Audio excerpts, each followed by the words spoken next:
y'all, how y'all doing out there? Y'all, I got to explore some more about Deshaun Watson self-sabotaging. Y'all, it's going to be juicy what I got planned for this upcoming content. I'll be back.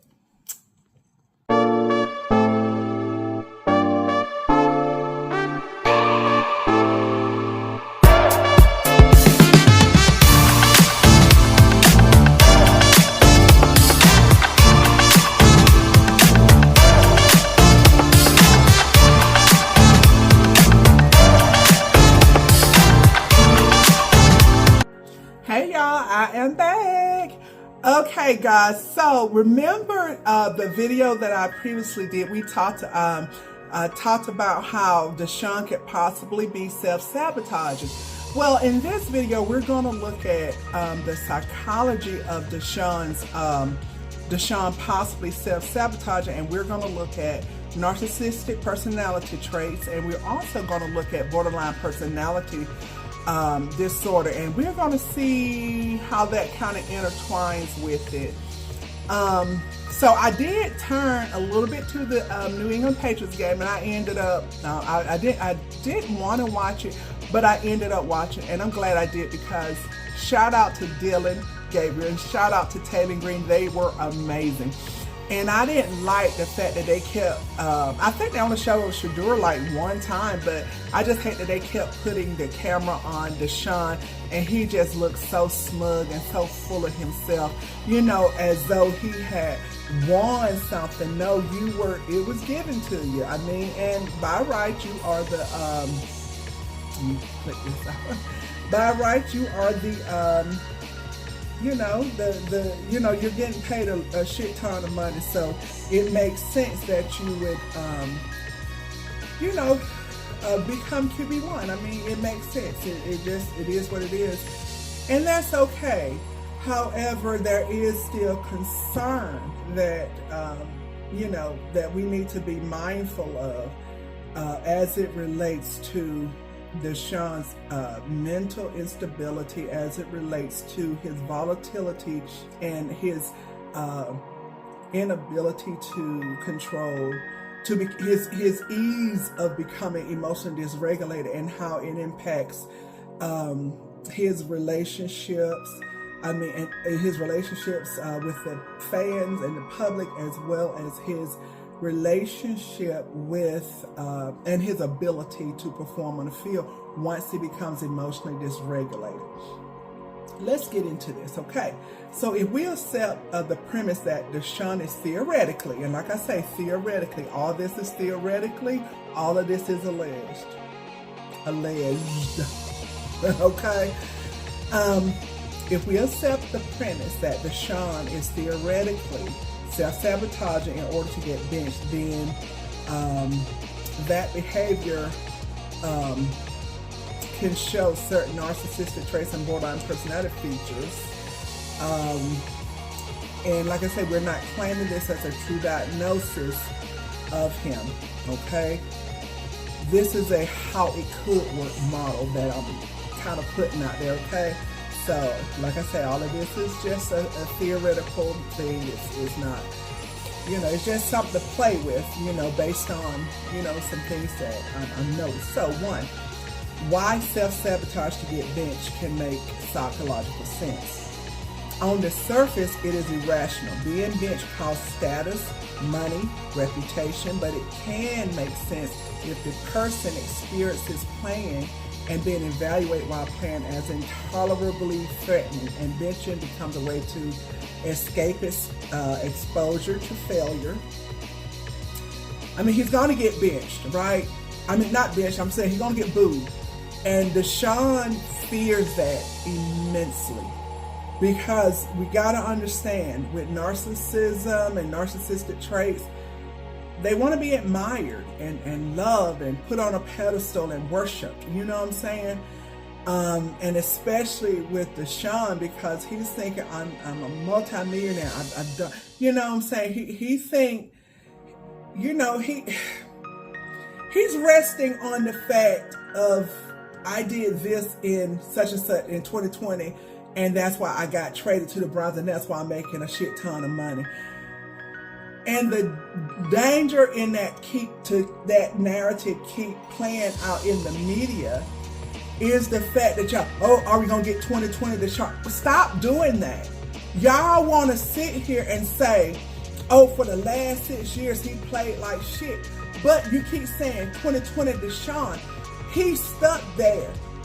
Deshaun don't see what he's done to the team in you know what I'm saying, as far as since he's gotten traded. You was on 11-game suspension. You kept getting hurt. When you was in there, you didn't play nothing. 19 games and you only won 9.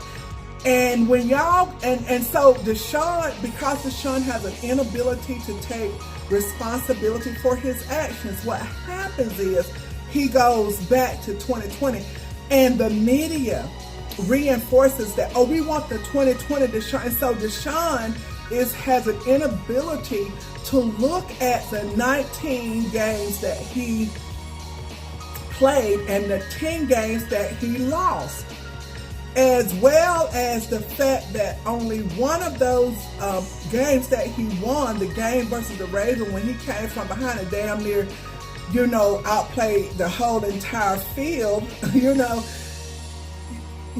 mean, and that is great, okay? But you got 8 other games that he played that he played like shit, and if it wasn't for a top-notch defense, the Browns would not have won those 8 games. So that's what I'm saying. It's such a dangerous narrative to keep telling Deshaun, we want 2020, because that's where he's stuck. And if y'all are saying he has no accountability or whatever, he can't have no accountability because you all are not holding him, the public is not holding him accountable. Y'all just keep sticking on 2020. We want Deshaun 2020. We want the Deshaun that won 4 games for the Houston Texans and lost 12. He threw over 4,800 yards, true enough, but that was pretty much that he was out there playing catch. Deshaun wasn't making plays. 4,800 plus yards, and you wasn't making plays. All you were doing was throwing the rock around. You were just throwing it around. And yeah, the expectation can be that your receivers make plays, but that's not what happened. You had like so many, you were just like playing target practice. It's almost like a person, with the gun, and okay, you saying that, okay, this is my gun for hunting, but all you do is do target practice with a Coca-Cola can. You know what I'm saying? Like, when are you going to use it for what you say? You say you bought this shotgun for such and such, but you're using it for something else. You know what I'm saying? So it didn't matter about all these this gunslinger or whatever. What difference did it make? What kind of help? So, okay, let me go back to it can regain control of the narrative. I chose this, they forced me. So, like if Deshaun gets benched, he can go and sit here and say, they didn't bench me. I chose to do that on my own. Or he could get really he could be, okay, he self-sabotaging, and then finally the Browns have had enough, and they bench him, and he was just like, I didn't do nothing. I was out there playing my best, and they went and benched me. You see what I'm saying? So it's the gaslighting that takes place with Deshaun, even though he is allegedly actively sabotaging because he is so pissed off. You know what I'm saying? Test whether others will rescue, defend, or prioritize them. So Deshaun, hey, he could just play like shit, and he want to see like what's going to be the response. Are they going to rescue me? Or is it going to be, poor Deshaun, you can do it? You know what I'm saying? He want people to rally around him, and you know what I'm saying? Because remember when Shador had that horrible game, first half, final game versus the Bengals, and he was struggling so hard. And when at halftime came and And when Shedeur said that when he got into the locker room, said his players hyped him up and they spoke life into him. And as they spoke life into him, he was able to go back there on the field, and he was able to go out there on the field, and he was able to he led that 2-minute drive that eventually led to the team winning. And so the whole team celebrated, you know what I'm saying? And so Deshaun wants that. He wants that admiration. Oh, they love Shedeur. You know, oh, I'm playing so hard. Oh, I need some, I speak life. So he's that type of person. Deshaun is a energy. He's I call him earth disturbers. He's an earth disturber, because no one, if he wants to be admired so much, he don't want nobody to get the glory. Just like, now I ain't seen him even, you know, say he practiced with Dylan a lot because they put Dylan with him, whatever. But he ain't really do for Dylan what Shedeur did for Taylor. Shedeur left, you know, would stay behind and practice and give Taylor, you know, so Taylor can get more reps and things like that. But because Dylan did his big one, did you see how Deshaun was all on Dylan tonight? Just, you know, walking up and down with his towel over his head and, you know, just so fucking full of himself. But now he want to be all up in Dylan's ass. You know what I'm saying? Because Dylan had such a great game. So yeah, so he you know, so he had to take that, and you know, he just wanted to get in front of that camera, reminded about, you know, I'm the starting QB. But he should be embarrassed because he had to compete with a 5th rounder. Convert shame into anger, grievance, or victimhood, emotions that feel more controllable. You know what I'm saying? So, you know, with these 27 victims, what he wanted to do, he was angry about that. How dare they, you know, come out and say what I did. And he's embarrassed and he's full of shame. You know, to have your business out there, they talking about he want them to put their finger in his nether region. You know what I'm saying? So, you know, that had to be, you know, all his businesses out there. So we just know that he is he's a volatile freak and pervert and assaulter, and he's very mean.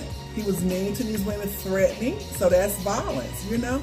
So two broad personality style pathways can make that more likely: narcissistic defenses and borderline style dysregulation attachment dynamics. Remember when I said about emotional dysregulation? So narcissistic trait: self-sabotage as control, ego protection, and narrative management. Not narcissism as an insult, specifically traits like fragile self-esteem, grandiosity, entitlement, and shame sensitivity. And on that sideline tonight, you saw the grandiosity. Deshaun really believes in his mind that he earned the QB1 position. But what happened is Deshaun has a very powerful agent. And, you know, and that has ramifications. If Deshaun doesn't get what he wants, that creates a conundrum for the Browns, you know. And so I'm pretty sure that, you know, his agent, when he kept talking about his meeting, his agent met with the you know, the top brass and Coach Monken. And, you know, and so that's why he's there, because I think his name is Shady McCoy. He said that he had an inside scoop that most of the coaches, as well as the locker room, wanted Shedeur. But and Deshaun, you know, he's like a big fucking baby, and so he goes and cries. And now, you know, and cry to his agent comes in and, you know, whatever, saves the day for him. And so, you know, because he has fragile self-esteem, but now he's on sideline, really believing that he earned the QB1 position because he feels entitled. He feels very entitled. You know, I get paid $23 million. This is my position, mine. And shame sensitivity, he played so horribly. And imagine how people would have treated him had he had Shedeur been named QB1. Had Shedeur been named QB1, he would have fell apart. So, it said, hey, excuse me. Excuse me. If I can't be great, I won't play. A common narcissistic defense is avoiding situations where the person might be seen as ordinary, declining, or exposed. Okay? If performance is slipping, continue to play risks a very public, I'm not elite verdict. Self-sabotage can function as preemptive ego protection. I didn't fail, the situation was broken, the coaches failed me, or they disrespected me. And remember, Deshaun loves to say disrespect, so he can always point out where someone disrespected him, because he said the public disrespected him, but he also disrespected people. He disrespected 27 women who were doing their job, and there is also the possibility that the number was as high as 66 victims. Mechanism is shame, then threat to self-image, then avoidance and withdrawal, and then rationalization, blame shifting. So that's how he would look at, that's how he would progress into, not taking any accountability, for the failures of the team. Forcing a bench to preserve the specialness story. Being benched for poor play is humiliating. But being benched because of politics, disrespect, they didn't support me, etc., can be reframed as martyrdom. They did this to me, so he'll think he's a martyr. You know what? And he'll go on years down the road, he'll still be the martyr. You know what? I was in there to win and help the team, and they did it to me. They benched me. Persecution. He can say, I'm targeted. Yeah, he'll say, they really wanted Shedeur, so they couldn't wait to bench me, and they benched me for no reason, then they put Shedeur in. Or he can say superiority, they can't handle me. Well, you know what?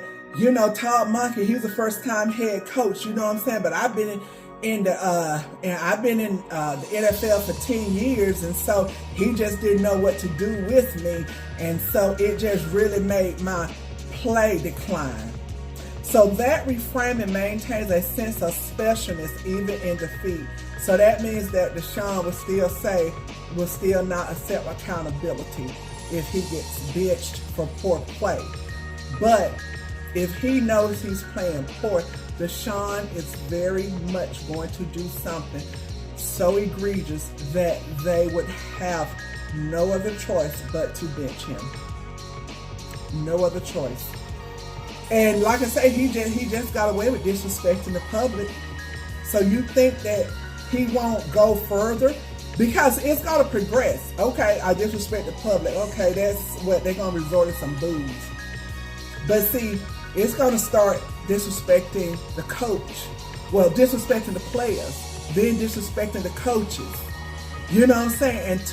Until he get to the point where he's not afraid to disrespect the owner. Watch what I say. Provoking conflict to externalize responsibility. If the person can trigger a coaching conflict or locker room tension, I said that before I even read this, the story shifts from performance to interpersonal drama.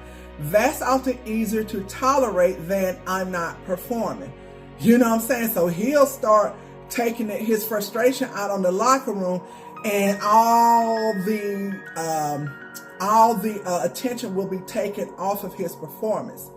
So he'll become punitive, or he'll have this "you all will miss me" behavior.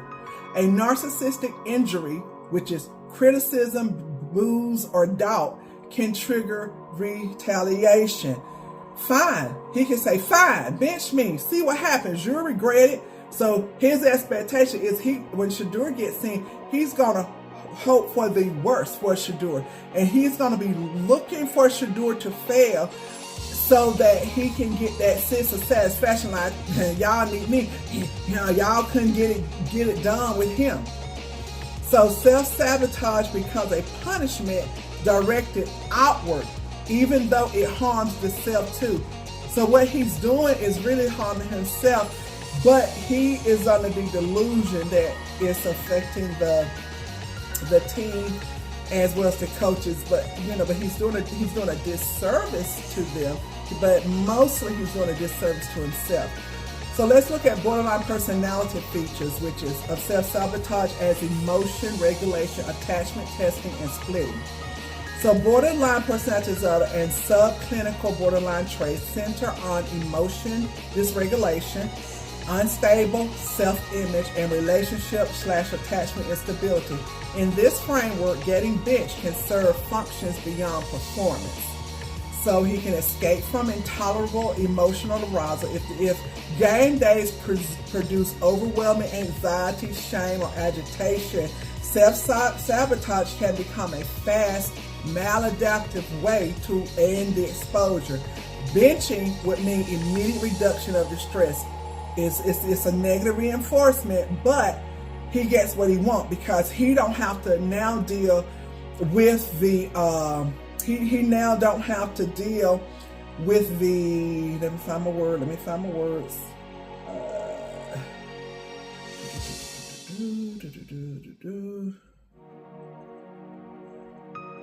He don't have to deal with the booze. He don't have to deal with the narcissistic injury, the criticism, the booze, and the doubt. Okay, y'all.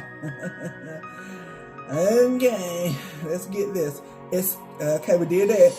Mechanism would be, he would start with, that's an intense effect.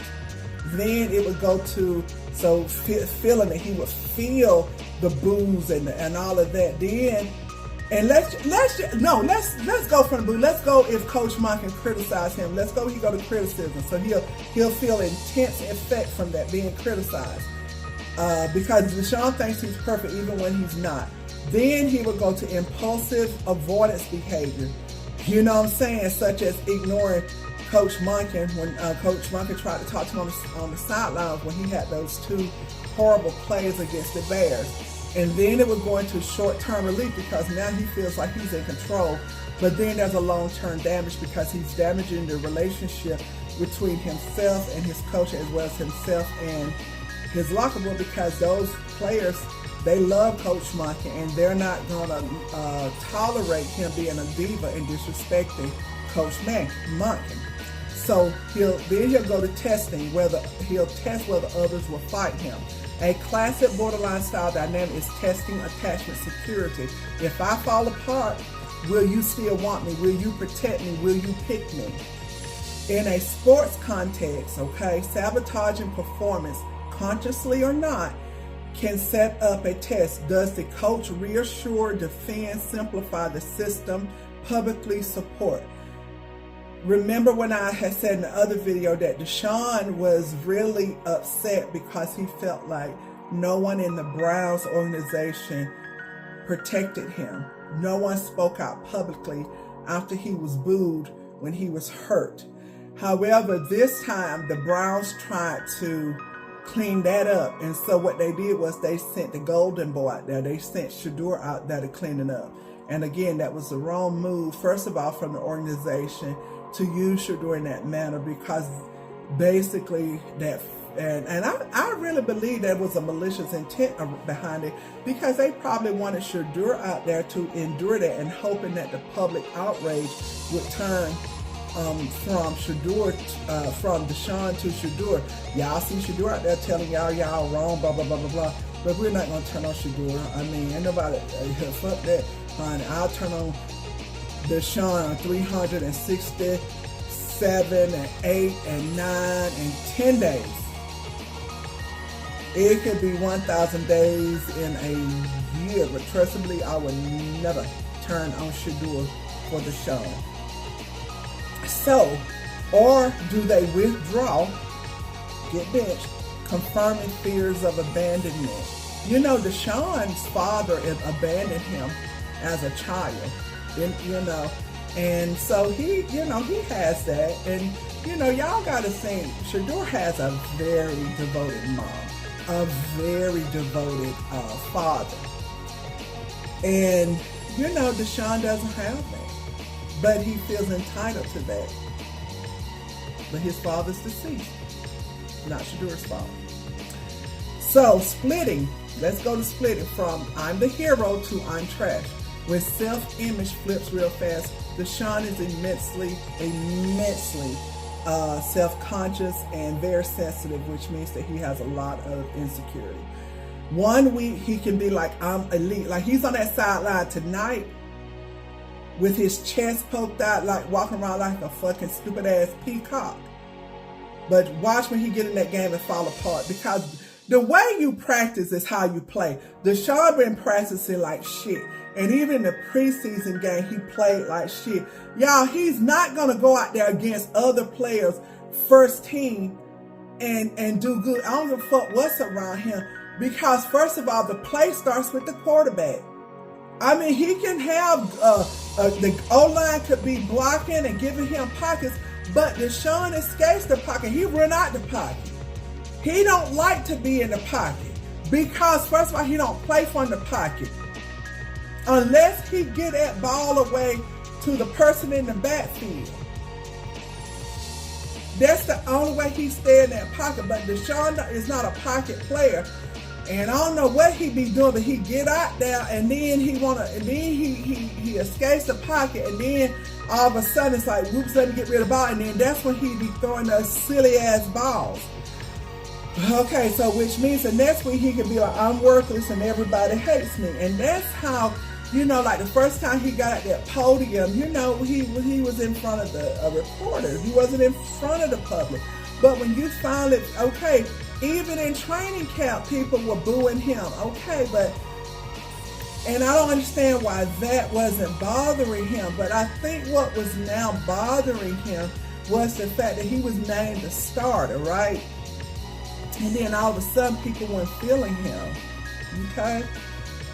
So, if the person is in the I'm trash state, self-sabotage can feel consistent, almost inevitable.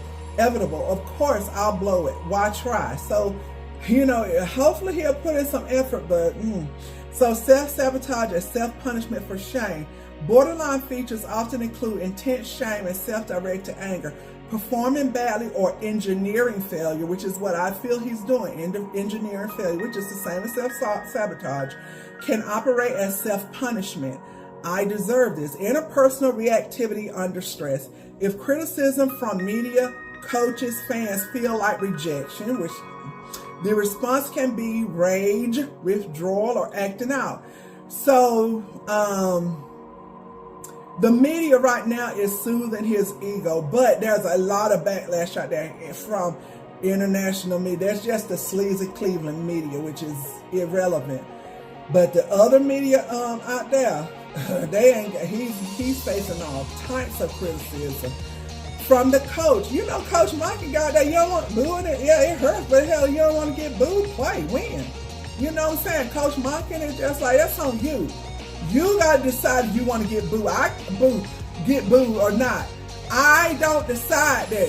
I'm telling you, if you don't want to get booed, then you're going to have to give them a better product. Because you keep giving them the same fucking product, then guess what? You're going to get booed, okay? I mean, and also about the fans. The fans have totally rejected. Totally rejected. I mean, they are out there in the streets of Cleveland. They ain't got no holler for him. Now, he didn't hear no boos tonight.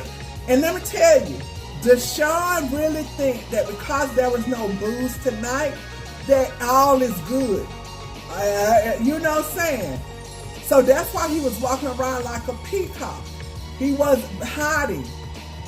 But he don't understand, people didn't boo because they didn't want Dylan to feel any type of way out there. They didn't want Taylor to feel any type of way. If Deshaun was in that game, they would have booed him. He would have gotten booed.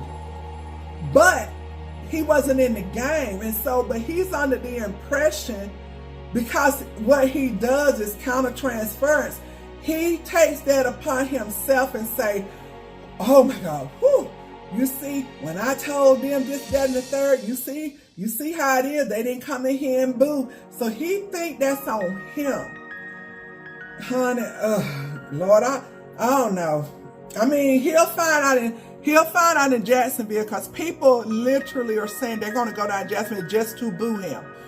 Because they don't want to support the Browns and Jimmy Haslam, they are willing to take their money down to Jacksonville and boo Deshaun in Jacksonville and they'll get their rocks off because of it, and they don't have to go and give Jimmy Haslam money for parking, money for refreshment, money, ticket sales or anything. You want to watch the game, watch it on the NFL Plus or whatever, ESPN. You don't have to go to the game, have your little tailgate party at your house. You know what I'm saying? And that way, I mean, they'll get some money from ad revenue and stuff like that, but that's money that has to be split between 32 teams. So what he would get into that stadium is totally different. So if interpersonal reactivity under stress, if criticism from media, coaches, fans feel like rejection, the response can be rage, withdrawal, or acting out. That can lead to choices that look like he wants out when it's more like I'm dysregulated and I need the pain to stop. So Deshaun just wanted that pain to stop. He felt so rejected and he just simply wanted it to stop. So let's look at the combined pattern of narcissistic defenses plus the borderline emotional dysregulation. These can blend into a powerful loop. One, high stakes plus scrutiny triggers intense anxiety and shame. Borderline style affects sensitivity. Shame threatens identity. I'm not who I'm supposed to be, and activates narcissistic defenses. The person seeks control and narrative protection. They externalize blame. They provoke conflict, and then they disengage. Because what they do is, he provoked the conflict with the public, and now he want to stand back like he ain't done shit. And now he's on the sideline walking around like a fucking peacock. So self-sabotage produces short-term relief in a story. They bench me, they fail me, but worsens long-term outcomes, okay? The fallout increases shame and abandonment fears, restarting the cycle. So Deshaun is very cyclical. That's pretty much how it is. I'm not sure whether it is maybe bipolar, but I don't know. In other words, borderline style emotional volatility can supply the fuel, and narcissistic defenses can supply the strategy. Protect, status, story, shift, blame, regain control. Let me say it again. The borderline emotional volatility can supply the fuel. You know what I'm saying? He's mad. He's emotionally dysregulated. But the narcissistic defense supply the strategy. I'm mad, and so he's acting out. How he gonna act out? Because at this point, he got to protect his status. He got to protect the status of the store or the story. He gonna shift blame, and then he's trying to regain control of the narrative. Deshaun wants to control the narrative. Deshaun really, truly believed that the goodwill of the fans who were there was because they get it and they accept him as QB1. So what self-sabotage to get benched might look like hypothetically, right? Without getting into real-life claims, a theoretical pattern could include avoiding preparation details that are boring but essential, resisting coaching or feedback because it feels humiliating, playing overly cautious or overly reckless depending on mood state, creating interpersonal friction that makes benching about relationships and not performance. If Deshaun is not performing well, Deshaun is going to create tension in that locker room, and so when they finally had enough, he can be like, yeah, they benched me. It's not my fault. Not realizing that behind the scenes he was tearing the locker room apart. Because right now, when a person is, I call it like, when a person on a narcissistic rage, I call it like the Tasmanian devil. Y'all know how the Tasmanian devil just spin out her, and then all of a sudden, when all this debris is back here all fucked up, then they want to stop when they stop. Inconsistent effort tied to perceived respect or support. If you don't feel respected or support, he's big on respect, even though he's a very disrespectful subhuman being. They have the checkout behaviors after criticism, withdrawal, irritability, fatalistic talk. And so, so the minute Coach Monken, Coach Monken is, my heart goes out to Coach Monken because he is coaching a monster. He is coaching a monster, and Deshaun is going to give him fucking fits. And I just hope that Coach Monken can get through this year, get through this season, so that Deshaun can be benched and that, and he can get on with his life. Important caveats. This is not a diagnosis and can't be used to infer that any specific person has narcissistic personality disorder or borderline personality disorder. In elite sports, many simpler explanations often fit. Injury, scheme mismatch, confidence slump, team dysfunction, depression or anxiety, life stress, concussion effects, or just performance variance, okay? So that could just be a possible explanation, okay? Benching is also not always an escape. For many athletes, it's a more intense form of shame. You know what I'm saying? So he may not want to get benched because, like I say, he used his powerful agent so that he could just be plugged in as QB1, even though he was horrible in many camp OTAs as well as training camp. So let's see. I'm gonna go now.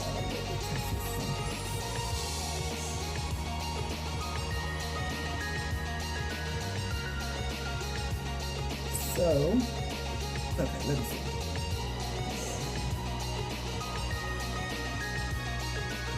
All right, so sticking with the theoretical premise and not diagnosing him, here's how narcissistic traits and possible borderline style features could plausibly interact with self-sabotage to get benched in an NFL QB contest. Narcissistic traits: self-sabotage as image protection and control the story, protecting a brand self-image from public proof of decline.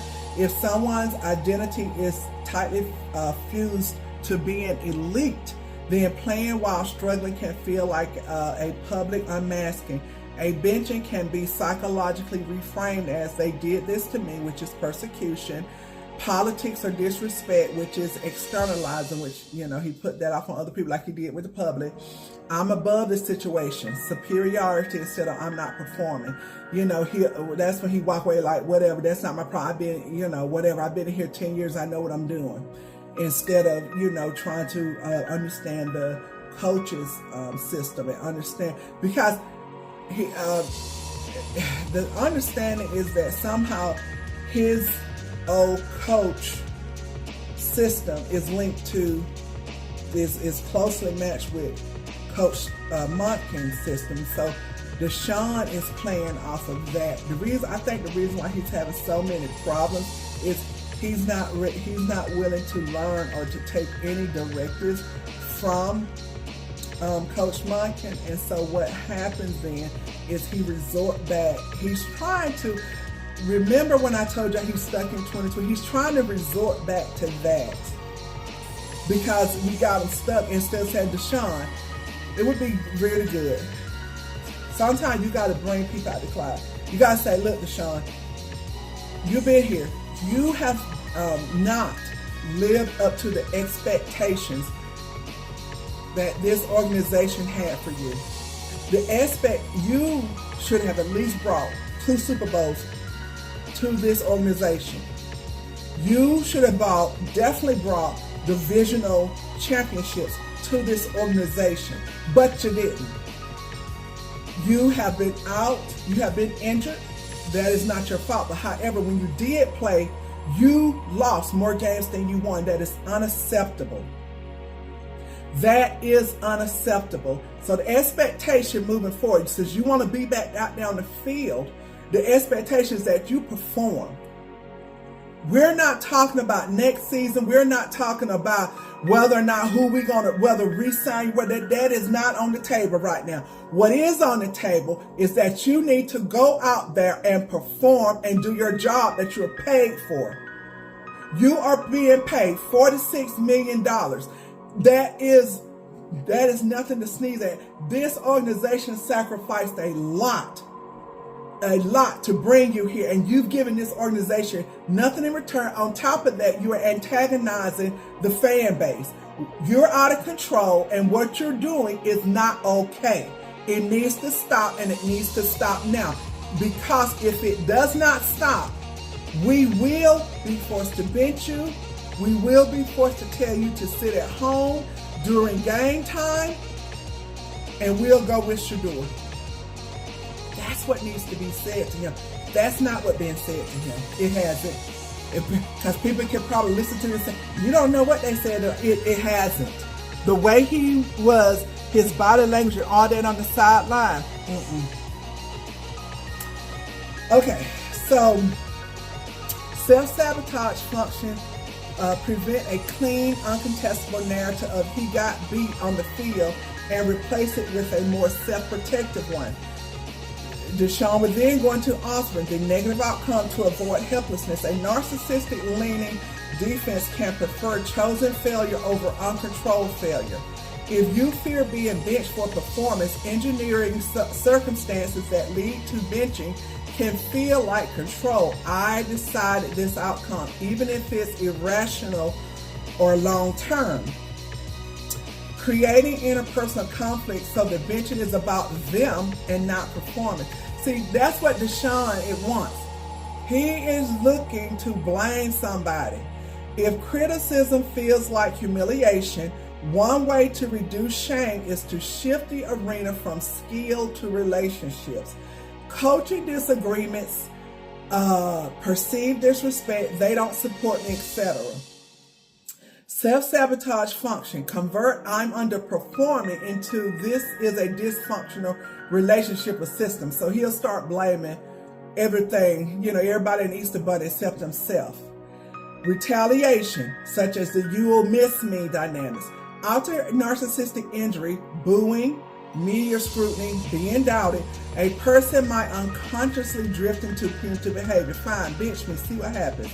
So it's a self-sabotage function.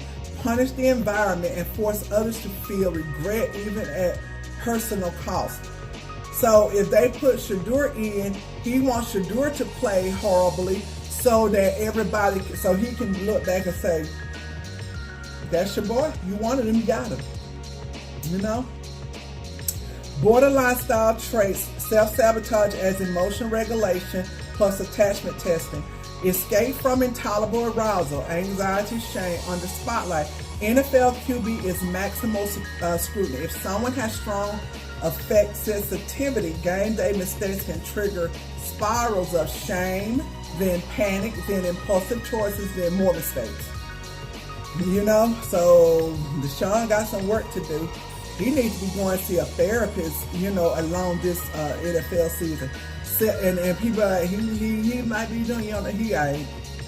Self-sabotage function. Getting bench ends exposure quickly and reduces overwhelming emotion, such as short-term relief. Y'all know Deshaun has already outed himself. People already know he is extremely sensitive, and then, and so when he gets is sensitive, he becomes irate, and he controls it, whatever. But internally he is irate and he loses control because the only thing he's focused on is what they're doing to me. He don't give a fuck about them, what's happening on that field. He don't. So, Attachment style testing. Will you still back me if I fall apart? Borderline style patterns can include, often unnecessarily, tests of loyalty. If I melt down, does the coach protect me publicly? Does the team rally to or abandon me? Well, I mean, Coach Stefanski said, win. You know what I mean? So self-sabotage function forces a high-stakes loyalty signal. A benching can be experienced as abandonment, which then confirms the fear, fueling more dysregulation. Because even if if Deshaun gets benched, even though he's the one fueling that, he's still going to be upset with the coach because he's going to say it's their fault and not his. Splitting and rapid self-image collapse. In splitting, evaluations swing hard. I'm elite / unstoppable will go to I'm garbage and everyone hates me. When in the I am garbage state, because that's what he'll be feeling inside, but he wouldn't dare say that outside. Effort and decision making can degrade because trying feels pointless or humiliating. Self-sabotage function. Align behavior with the collapsed self-image. Avoid the pain of hoping and failing. Self-punishment for shame. Borderline traits can involve intense, sticky shame. Self-sabotage can become self-directed punishment. I deserve to be bitched, or let it burn down. Deshaun is, when he gets offended, them people go out there, but he gonna go scorched earth on that field. He gonna go scorched earth. So how can we combine combine into a bench me loop? Pressure plus scrutiny triggers intense anxiety, borderline shame, threatens identity, behavior shifts to regain control, conflict withdrawal, low buy-in, risky choices, checked out vibe, performance worsens, benching becomes more likely. Benching is then processes either the narcissistic frame would be they wrong me or this is politics, or the borderline frame is I'm abandoned, nobody's believing in me. Either frame can justify further disengagement, restarting the cycle. So what self-sabotage to get benched looks like for a QB. This is a generic example. Resisting coaching points because they feel like humiliation. That's the narcissistic injury. Inconsistent preparation / film habits when feeling criticized. That's avoidance. Forcing hero balls to prove oneself, then unraveling after mistakes, which is the shame spiral. Interpersonal friction that makes it easier to say it's them, not me. That's the externalization. Disengaging after boos or media heat. Withdrawal as emotion regulation. So even if he fits this way, doesn't mean it's true for Watson or for any other QB. Plenty of non-personality explanations can produce similar appearances, such as injury and rehab limitations, confidence slump, scheme fit, concussion effects, depression, anxiety, life stress, or simple performance. Okay, so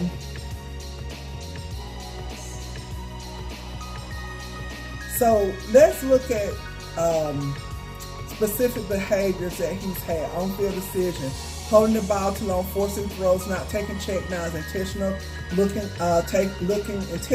sacks, or not throwing it away easy. So those are some of the strategies that he could be using in order to self-sabotage on the field. Effort or physical choices, not stepping into throws, not running when there's space, sliding early, avoiding contact or hesitation. The communication with leadership, sideline demeanor, blaming teammates, visible frustration, checking out, arguing with coaches. Preparation buy-in. Y'all, I know this is long, but it's just going to be, it's just long. Okay. Preparation buy-in. Reports of film habits, practice intensity, resistance scheme, inconsistent mechanics. So public comments could be quote or paraphrase what stood out. Pressers or interviews, so he'll vent his frustrations publicly. So remember when he walked away from the coach after he had 2 bad plays in the Bears game? So that's the narcissistic trait pathway, the image protection / control. Narcissistic injury was 2 bad plays in a row. Can be experienced not as I messed up, but as humiliation. Walking away can be a dominant / control move. I'm not taking a public scolding. I decide when I'm corrected. So he was not going to let Coach Monken say anything to him on the sideline because he knows Coach Monken gets very passionate. It also sets up a future narrative conflict with staff, which eventually becomes a relationship of politics and not performance. He'll start saying, Coach Monken, bitch, I didn't like him because, you know, that time when I didn't want to hear it because he was yelling at me and whatever. Now he took it out on me, you know. So how this connects to getting benched? Escalating coach friction can make a benching more likely, and it protects ego by externalizing. They're against me. So the borderline style pathway is it'll be the shame spike, then the dysregulation, and then the avoidance. So 2 bad plays can trigger a sharp shame panic response. Walking away can be an emotional escape, reduce the intensity in the moment. It can also be attachment testing. Will the coach pursue, reassure me, or reject me? And remember, Coach Monken was walking behind them when he decided that he wasn't going to listen. Coach Monken had turned around and went back to the game. And Deshaun probably felt some type of way about that because, oh, what? He didn't keep pursuing me? And that, you know what I'm saying? Because he wanted to continue the tantrum. But Coach Monken disengaged, and I'm telling you, that set up for him to be upset with Coach Monken, and he's going to pay Coach Monken back. I bet you, regardless of what's being said, there is tension between Coach Monken and Deshaun for more reasons than we believe, that we know. And first of all, it's because he had to put his mediocre ass out there on the field when he didn't want to. How this connects to getting benched. Dysregulated avoidance or defiance can snowball into coaching staff losing trust, which increases benching odds. Non-personality explanations. He might have been trying to reset mentally. Some QBs isolate after errors. So there's a good possibility that he was trying to reset, and with Coach Monken after him, it was like, you know. So, I mean, it could have been a way for him to protect by him walking away instead of just turning around in his feelings in the moment and, you know, getting into a sideline conflict with his coach. The clip may lack context. Coach could have been talking to someone else. No, he was talking to him. He went out to him. But Deshaun could have just been trying to get to the tablet or the phone or Coach Bajakian, who's the QB coach. Communication style differences. Some staff prefer immediate correction. Some QBs prefer talk after the series. You know what I'm saying? Like, Deshaun knew he had messed up, so he was trying to regulate himself. But Coach Monken seems like he liked to just deal with shit then. And Coach Monken, you know, he talked shit to the public. So I know he talked shittier to his to the players, and so my heart kind of goes out to them. Aggressive. So remember when he aggressively shoved the iPad instead of studying the tape? Let's skip over that. Let's look at his smugness. Remember when he was at the podium with the presser, and he was, you know, showing off. The smugness plus the expensive jewelry plus the aggressive public remarks. And remember, I'm describing a perceived attitude plus a status signaling. Narcissistic trait pathways is grandiosity and deflection. Visible luxury status items can be a self-anchoring move. I'm that guy, even when performance is questioned. He still think he the man. Smug effect can be a defense against shame, projecting invulnerability. You know, he was trying to say, I don't care, but then we saw that he cared, and so his whole thing is, I gotta get back to let me show them I don't care. So, you know what I'm saying. Aggressive remarks can be a dominant signaling. It can be dominant signaling. Control this social hierarchy, intimidate critics, or set an us versus them negative. Self-sabotage, doubling down publicly can corner him into not being coachable, and I've said that a lot, that Deshaun is not coachable. I've been said that. So doubling down publicly can corner him into not being coachable, increasing conflict and making bitching more likely while protecting self-image. I'm fine, they're haters. You know what I'm saying? That's what he could, but he didn't say the word haters because he wanted to say haters. He really wanted to say people were jealous of him. But he didn't come out and say, oh yeah, they hating on me or they jealous of me. So what he did was he used the term, the phrase, it's personal. I did nothing to them. It's personal. What he was really saying is they're jealous of me. They're jealous of me because I'm rich and they're not. Borderline style pathway, identity instability plus reactive anger.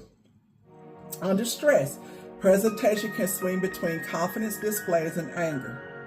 Aggressive public remarks can be reactive to perceived rejection, such as the fans or the media, not calculated arrogance, okay? So he may not necessarily be that, but he just reacting to it. I mean, like I say, he has a very fragile ego. He has a very, very fragile ego. And I'm telling you, when he went home to his mom and his wife, he cried his fucking eyes out. Jewelry status could serve as an armor against feeling small or exposed. Like, y'all, I gotta own over $1 million worth of jewelry. He even made sure to hold up his arm. You can see the bracelet and the earrings, and you know what I'm saying? Just very disgusting. Self-sabotage and reactive comments can worsen external pressures, amplify shame cycle, and increase likelihood of emotional behavior blow-ups that lead to benching. Non-personality explanation. Jewelry is also branding or culture. It is not inherently smug. So, I mean, it could be, culture. Hey. Media's quotes are often clear. Aggressive can be competitiveness, not pathology. But, we saw everything. I mean, it was live. Some athletes use performative confidence as a deliberate coping strategy. Especially when you've not won or you know what I'm saying? Like, he's trying to center himself. Deshaun has very poor coping skills. He has very little to zero coping skills. So yes, he's trying to center himself. The only way Deshaun know that right now he is terrified to get on that field. So the only thing that can center him is what he has, his status, his wealth and all these great, his ability to travel the world and do things that regular working class people can't do. And especially Cleveland is a working class city. It's a blue collar city. I'm in Ohio. It's a blue collar city. So when you take Cleveland, I call it 3 C's. Cleveland is blue collar. And then you got Columbus, which is university, professional, and all those things. Then you got Cincinnati, which is very corporate, which is very white collar. And, and so Deshaun, he can easily go there and think he's better. Better than, because, it's just a very disenfranchised city. It's a very beautiful city, very amazing people. And I love going to Cleveland. I love it. But, like I say, Deshaun, he is what it is. So, what would make let's see.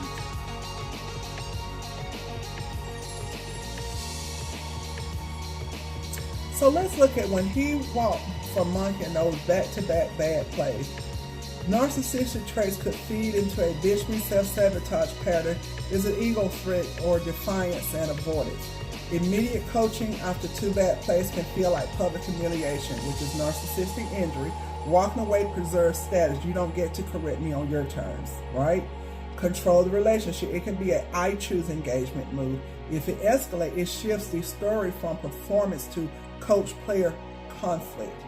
Okay, narrative insurance. If benching happens later, it's easier to frame as disrespect, politics, they never had my back or played poorly.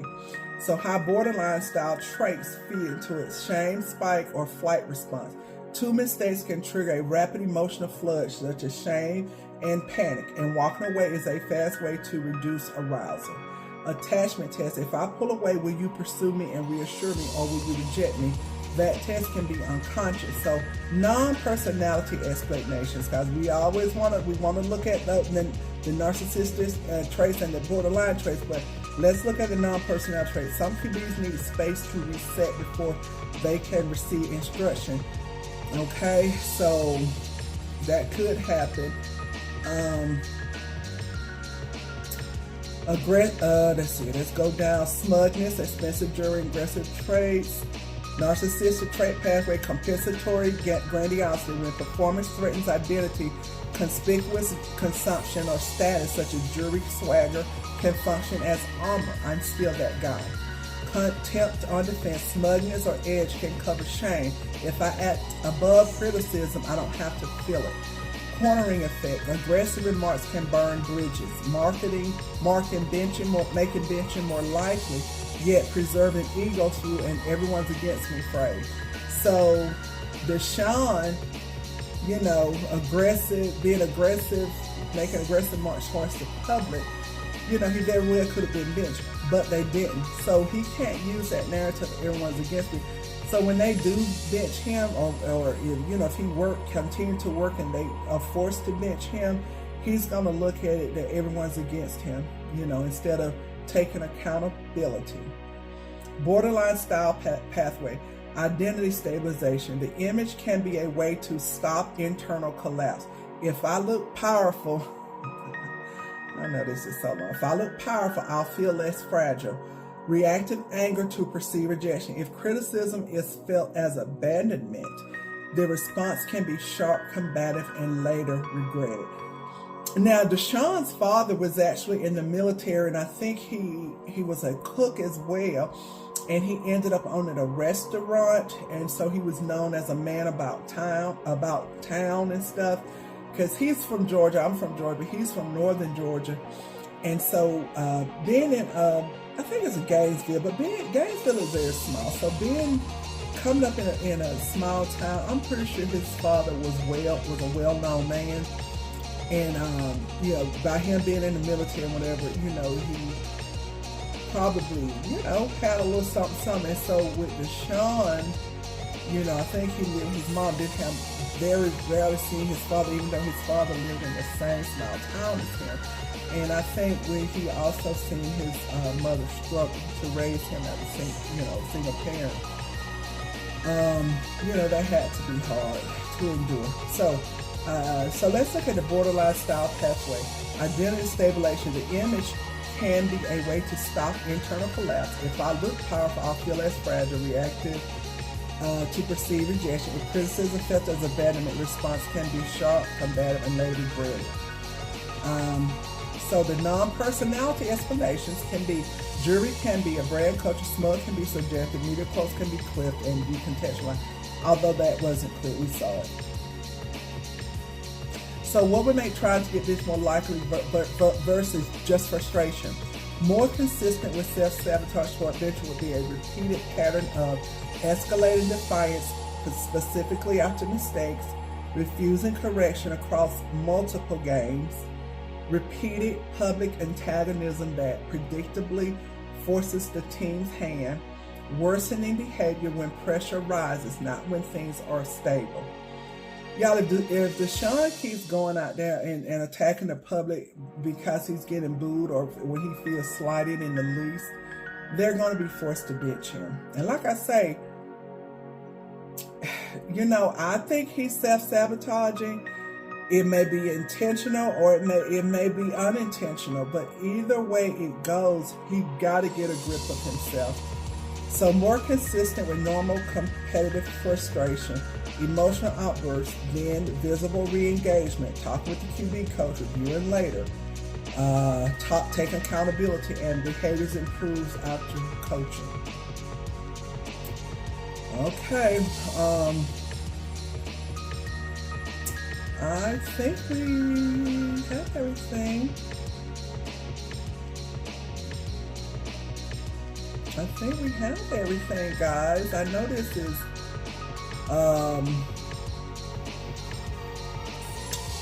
yeah, so I think we got everything.